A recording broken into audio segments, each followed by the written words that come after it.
Greetings, all you maniacs, minds, runner crimes, and welcome back to yet another installment of Manic Mondays. So today, I just want to talk about Halo as a series and what it means to me. So if you're not aware, Halo 1 is one of my favorite games ever made. I'd say Halo 4 is a little bit higher, mostly just because of the multiplayer. I know a lot of people are like, oh, ew, Halo 4. It's better than Halo 3. I mean, anything's better than Halo 3. I don't care what you say, Halo 3 does not feel right. It's clunky and weird, but Halo 2's multiplayer is better somehow, even though it's older. I don't know. Maybe it's just weapon balancing. Maybe it's, just the different stuffs and everything. But anyway, so Halo 1. Man, where do I even begin with this game? So I got it on the original Xbox way back. Way back. I'm talking like 2002, 2003-ish. This was the time when the Halo 2 commercials were around. If there were commercials. I think I remember seeing a commercial for Halo 2. Anyway, I got it and played it. And I was immediately blown away. I was just like, holy crap, this game is something different. Yes, I was playing an M-rated game when I was like 8 years old. Get on my level. You remember Roadkill? That game is rated AO. I was playing that at 6. So, yeah, I was no stranger to violence. But I was like, hey, Halo's pretty tame. There's a lot of blood, but there's not a lot of gore until the Flood arrive, because you can break bits off of them. Fun fact, my younger brother was scared of doing the Flood missions, so I had to do them for him or be right there with him. What a pansy. He's 2 years younger than me. Anyway, I remember just sitting down and playing it and playing it and playing it and not being able to stop. I was just like, I was so invested in the world. It's like, this stuff is super cool. Sci-fi, aliens, just first-person shooter stuff. It was the bee's knees for me. It still is. I am a huge sci-fi nerd. I am a huge fan of science. I'm a huge fan of science fiction. I'm a big fan of all that other stuff, except for Star Trek. But it was just something else. Then I got it on the PC, and it was just even better because it was at higher frame rate. It was, a lot clearer than the Xbox could manage. Original Xbox was still a pretty capable machine, just not as good as PCs. I mean, of course. Anyway, then on PC, I found multiplayer. This changed my life in a number of ways. I knew multiplayer was a thing, but remember, this was back then when good internet really wasn't much of a thing. It was starting to become more of a thing, but it really wasn't, as easy to access it is nowadays. Did I have dial-up? No, I was past that era, but still, my internet wasn't, top notch. It was good enough, though, that I could play Halo Online with minimal latency. There was some lag, but it wasn't noticeable, which is really cool. And then I found Halo Custom Edition. Good God, Halo Custom Edition. Why do you think Halo 1 is still played? Because it is so moddable. Apparently, Halo 2 is a finicky bitch to mod, and I can completely understand that in some way, even though I've never really done any mods. So when I got Halo Custom Edition and started to play it and see all these custom maps and custom weapons and, modded campaigns and all this other stuff, I was blown away. I knew Halo had a big community, but I didn't know it was this big and this dedicated. It was incredible, to say the least. I don't know if I joined any forums, but I'm pretty sure I was there in the community talking to people. Remember, this was long ago, and I don't remember most of it. But, goddamn, it was incredible. And I played Halo 1 for years. When Halo 2 came out, I didn't get it because my PC couldn't run it, and I didn't really understand about upgrading the PC. We couldn't afford it, really. I mean, maybe we could have, but whatever. And then Halo 3 came out in 2007, and, well, 2007 was a blur. It was just, there 1 minute, gone the next. I don't really remember much of it, except for Halo 3 being launched, Halo 3 being released, and New York was flooded with people. I remember that. It was nuts. And I just continued on from there. The only really Halo game I played for a long time was Halo 1. It's only recently, because of the Master Chief Collection, I was actually able to play through Halo 2 and 3 a lot easier. I had Halo 3 on my 360, but I didn't like it a lot because it was just bleh.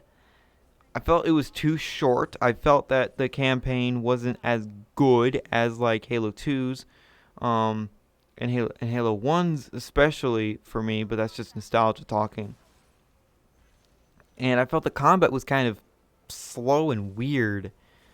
But then that all changed when I got Halo 4, and oh man, I was taken aback by Halo 4 on the 360. And Halo Reach. I want to quickly mention Halo Reach. I really enjoy Reach. I'll see how much I like it still when I get it for the Master Chief Collection on Steam, which actually might be my next video. Ooh. But anyway,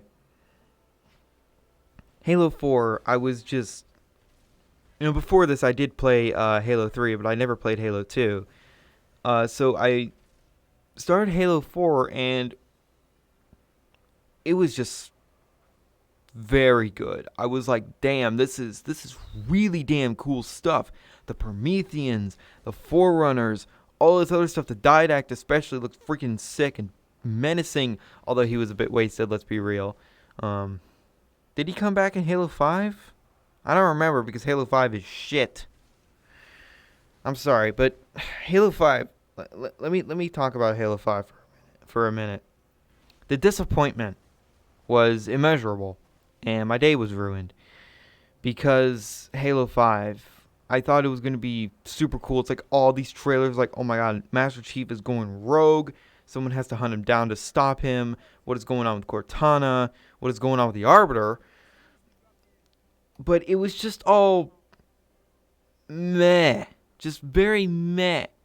Going on to Sing Helios, the homeworld of the elites, was pretty cool. Seeing Arbiter again. That's not his real name. His real name is Thelvadam. I know, you're thinking, oh my god, you're such a Halo lore nerd. Not really. That's the problem with Halo 5. You need to know a lot of the stories and the lore in the novels to really understand Halo 5's campaign. And even then, it's not very good. 343, what did you do? Also, I'm still pissed at the ADS. Does not feel like Halo. Does not. And also, where the hell are the playable elites? That was super cool in 3 and 2. And Reach, to some extent, because Reach, everyone, the elites were big because the Spartans were small. They weren't Master Chief sized. If the Spartans were Master Chief sized, then it'd be different. But anyway, I wish that Halo 5 was so much better. Spartan Locke, boring character. Buck was cool, but because it's Buck, you can't screw with the man. He's a living legend. He's funny and cool. The Arbiter, cool as ever. And this whole new leader, it's like, he was, branded with a mark of shame. He was the Arbiter. He was supposed to die in suicide missions, but tore the Covenant down. Fucking awesome. He's a beast. He's a badass. Everyone loves the Arbiter. He's awesome. He's actually one of my favorite characters. Anyway, I hope to God Halo Infinite has a super cool story to it, has a really damn awesome character arc for these characters. I don't want Locke in the game very much. Maybe they can improve his character. I want Chief, just Chief, to be the main character again. And speaking of that, his fucking team. Blue team. Where the fuck did they come from?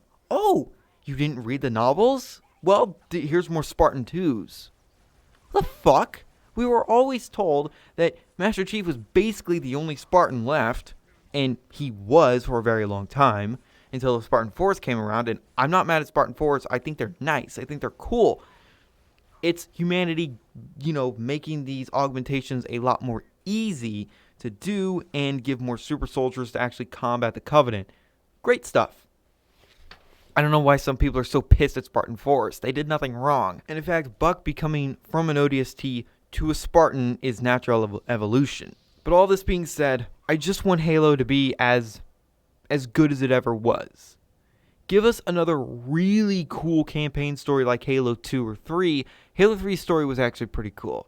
The whole fall of the Covenant, all this shit going on with the Flood. Just all this cool stuff. Do I want them to bring back the Flood in Halo 6? It would make sense if the Flood, became the main enemy, not the side enemy that it usually is. The Flood is the biggest threat ever in the galaxy because, yikes.